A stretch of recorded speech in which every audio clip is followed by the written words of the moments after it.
Wilson Gymkhana वाद पुन्हा पेटला आहे. गिरगावातील शेकडो मराठींना सराव, खेळ आणि सांस्कृतिक उपक्रमांसाठी वापरली जाणारी जागा आता कथितपणे एका जैन संस्थेला देण्याचा प्रस्ताव. यावर आम्ही गिरगावकर या संस्थेचा संताप अनावर झाला असून जिल्हाधिकाऱ्यांना थेट पत्र पाठवून आंदोलनाची चेतावणी देण्यात आली आहे. तर नेमकं आहे तरी काय हा वाद आणि मुंबईत पुन्हा एकदा मराठी विरुद्ध जैन असा संघर्ष उभा राहणार का, पाहूया या सविस्तर रिपोर्टमध्ये. नमस्कार, मी उज्ज्वला बैसानी तुमचं स्वागत करते न्यूज 24 महाराष्ट्र लाईव्ह मध्ये. मुंबई विल्सन जिमखाना गिरगावातील ऐतिहासिक 1,00,000 चौरस फुटांचा भूखंड अनेक वर्षापासून विल्सन कॉलेजच्या ताब्यात असलेला हा जिमखाना 2023 मध्ये करार संपुष्टात आला.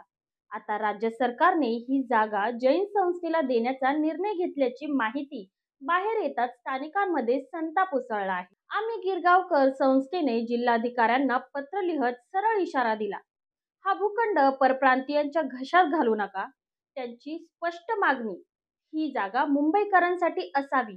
मुलांसाठी कबड्डी, खो खो, मलखांब यांसारखे खेळ मोफत शिकवण्यासाठी वापरली जावी आणि सर्वात महत्त्वाचं म्हणजे ही जागा मराठी संस्थेलाच द्यावी. या पत्रात संस्थेने सरकारच्या निर्णयावर आक्षेप घेत म्हटलं आहे, मुंबईत ज्या मोजक्या उतरलेल्या मैदानांमध्ये लोकांना श्वास घेता येतो त्यात विल्सन जिमखाना एक महत्त्वाची जागा आहे. ती खासगी ट्रस्ट किंवा परप्रांतीय संस्थेला देणं अन्यायकारक आहे. गिरगावकर टीमनं जिल्हाधिकाऱ्यांकडे अधिकृत निवेदनही जमा केलं असून त्यात हेही स्पष्ट केलंय की समाधानकारक तोडगा न निघाल्यास आम्ही मोठं आंदोलन उभारू. मुंबईत आधीच IITचे नाव मुंबई न करण्यावरून वाद रंगलेला असताना आता या जिमखान्याच्या भूखंडावरून मराठी विरुद्ध जैन संघर्ष उभा राहण्याची शक्यता वाढली आहे. राजकीय वर्तुळातही या निर्णयावर चर्चा वाढलेली दिसत आहे. स्थानिकांच्या मते मुंबईत मोकळ्या जागा नावालाच आहेत, पण त्या जागांचा गैरवापर राजकीय समीकरणांसाठी होताना दिसतो. गिरगावातील नागरिकांची एकच मागणी, हा जिमखाना पुन्हा मराठी खेळाडूंच्या, विद्यार्थ्यांच्या आणि स्थानिकांच्या उपयोगासाठी खुला व्हावा.